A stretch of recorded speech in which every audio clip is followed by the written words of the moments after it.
Hello అండి, welcome to Ramaratnam blogs. మీరందరూ బాగున్నారనుకుంటాను. ఈ పరిస్థితుల్లో మనందరము బాగుండాలని మనము ఆ సంతోషమాత అమ్మవారిని సదా వేడుకుందాము.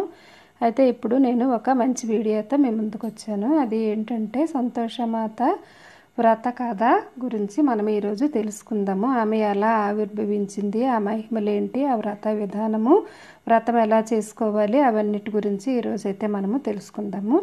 అయితే ఇదే ముందుగా మీరు మన ఛానల్ని చూస్తున్నట్లయితే మన ఛానల్లో మంచి మంచి పూజా వీడియోస్ ఉంటాయి, పూజా పరిహారాలు ఉంటాయి.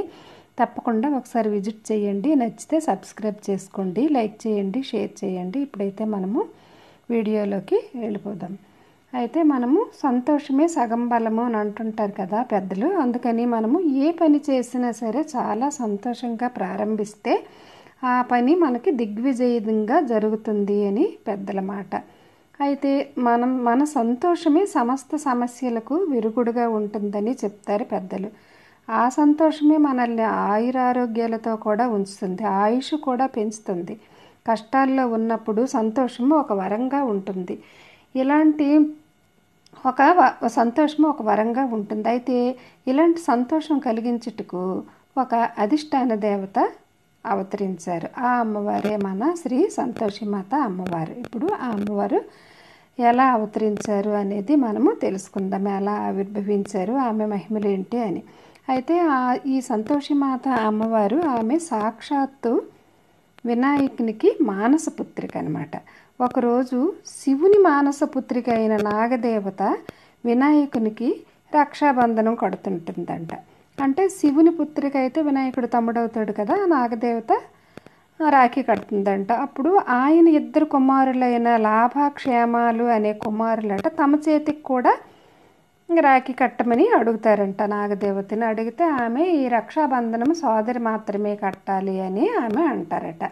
అయితే తమకు సోదరి కావాలని వినాయకుడిని వారు ఇద్దరు అన్నదమ్ములు కోరడం జరుగుతుందంట. దానితో వినాయకుడు తన నేత్రాల నుండి ఒక అందమైన బాలికను ఆవిర్భవింపచేస్తారంట. చతుర్భుజాలతో, దివ్యాభరణాలతో కళకళలాడుతూ, చిరునవ్వులు చిందిస్తూ, గజ్జెలు గల్లు గల్లుమంటూ ఆ బాలిక వినాయకునికి సంతోషంగా వంగి నమస్కరిస్తుందంట.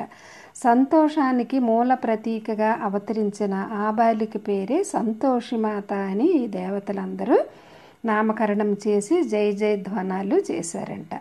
అయితే లాభక్షేమాలు వారికే కాకుండా కోరిన వారికి కొంగు బంగారమై ప్రతి ఇంట్లో సంతోషము సిరులు కురిపించమని ఆ దేవతలంతా కోరటంతో ఈ నాగదేవత రక్షాబంధనము నేను కట్టను అని అనడం వలన వినాయకుని కుమారులు మాకు అక్క చెల్లెలు కావాలి, మాకు రక్షాబంధనం కట్టాలి అని అంటే అప్పుడు వినాయకుడు మానసపుత్రికగా జన్మించారు ఈ సంతోషిమాత అనమాట. అందుకని ప్రతి ఇంట్లో సంతోష సిరులు కురిపించమని ఈ దేవతలంతా కోరడంతో ఆమె అందుకు అంగీకరిస్తారట. అయితే ఎవరైతే సంతోషమాతను పూజిస్తారో వారికి కష్ట నష్టాలు కూడా ఉండవని నారద మహర్షి కూడా సెలవిచ్చారంట. అయితే పూర్వకాలం నుండి కూడా తమ కుటుంబాలు ఆయురారోగ్యాలతో ఐదవతనంతో కళకళలాడుతూ ఉండాలని ప్రతి స్త్రీ ఈ వ్రతాన్ని ఆచరిస్తూ వస్తున్నారు. ఈ వ్రతము ఏ రోజైనా మనము చేయవచ్చు, కానీ దీనికి మనమే ఒక నియమం అంటూ పెట్టుకున్నాము. అది ఏంటంటే అమ్మవారు కనుక చతుర్భుజాలతో వెలసిన అమ్మవారు కనుక అందుకని మనము శుక్రవారం నాడు చేసుకుందామని అనుకుంటాం. ఇది ఏ నెలలోనైనా ఏ మాసంలోనైనా చేసుకోవచ్చు. చైత్రమాసము, వైశాఖ మాసము, శ్రావణము, భాద్రపదం, ఆశ్వీజం, కార్తీకం, మార్గశిరం, మాఘం, ఫాల్గుణ మాసాలలో శుక్రవారం నాడు చేసుకుంటే చాలా చాలా మంచిది. ఇంక కొంతమంది పౌర్ణమి రోజైనా చేసుకుంటారు. అది మన భక్తిని బట్టి మన ఇష్టాన్ని బట్టి ఉంటుంది. మామూలుగా అయితే శుక్రవారం నాడు చేసుకుంటారు. మనము ఇన్ని శుక్రవారాలు చేసుకుంటామని మనము సంకల్పం చేసుకుంటామన్నమాట. 16 శుక్రవారాలు అమ్మవారికి చేసుకుంటే చాలా మంచిది. అయితే ఈ అమ్మవారి వ్రతాన్ని ఆచరించడానికి మనము ముందుగా ఒక అమ్మవారి ఫోటో పెట్టుకుంటాం. చతుర్భుజాలతో కూడిన అమ్మవారు, లలిత అమ్మవారు అయినా పర్వాలేదు, దుర్గాదేవి అయినా పర్వాలేదు, ఎవరైనా మనము సంతోషమాత అమ్మవారిగా భావించి మూర్తిని పెట్టుకుంటాం అనమాట. లేదంటే మనము ఒక పసుపు ముద్దని అమ్మవారిగా చేసి అది పెట్టుకున్నా పర్వాలేదు. మనము ఒక రాగి చెంబులో గంగా జలాలు అన్నీ పోసి మామిడి కొమ్మ పెట్టి మామూలుగా మనం కలసం పెట్టుకుంటాం కదా, ఆ రీతిగా కలసం పెట్టి కొబ్బరికాయ పైన పెట్టి దీపారాధన చేసి ఆచమనం తర్వాత మనము గణపతి ప్రార్థన చేసుకొని మనము సంకల్పం చెప్పుకోవాలి అమ్మవారికి. అమ్మ, నేను ఈ సంకల్ప సిద్ధి కోసం నేను ఈ పూజ చేసుకుంటున్నానమ్మా అని సంకల్పం చెప్పుకొని అప్పుడు అమ్మవారిని ధ్యానించి నవగ్రహాలను, వరుణదేవిని, మన కులదేవతని, ఇంటి దేవతల్ని అందరినీ పూజ చేసుకొని అనంతరం అమ్మవారిని మనము ఆవాహన చేస్తాము ఆ కలశంలోనికి.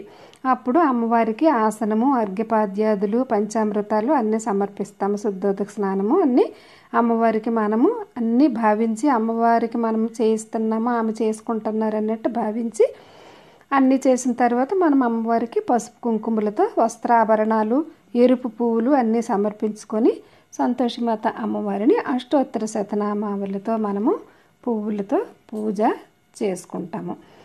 అలా చేసుకోవడం వల్ల మన కోరిన కోరికలన్నీ తీరి మనము ఎప్పుడు నిత్యము సంతోషంగా ఉంటాము. ఆ అష్టోత్తరమైన తర్వాత మనము ధూపం, దీపం, నైవేద్యాలను సమర్పించుకుంటాము.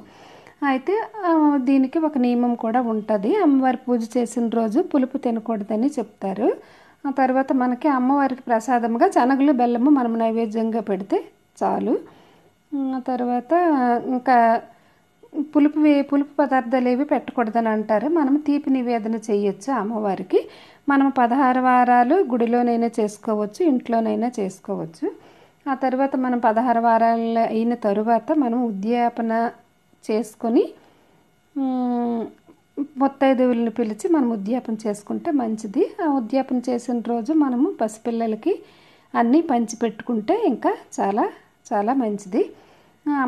పేరెంటాలని పిలిచి ఆ రోజు ఆ పేరెంటాలనే సంతోషమాత అమ్మవారుగా భావించి మనము వారికి తాంబూలాలు అవి ఇచ్చి ఈ పూజ చేసుకుంటే చాలా మంచిది. సంతోషమాత అమ్మవారి పూజ చేసుకుంటే మంచిది. ఇంకా ఈ సంతోషమాత అమ్మవారిది వ్రత కథ కూడా ఉంటుంది. అవి మహిమలు అనమాట.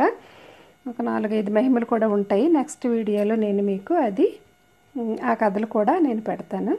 మీరు తప్పకుండా నా ఛానల్ని సబ్స్క్రైబ్ చేసుకోండి. ఈ పూజ మీరు తప్పకుండా చేయండి. Thank you.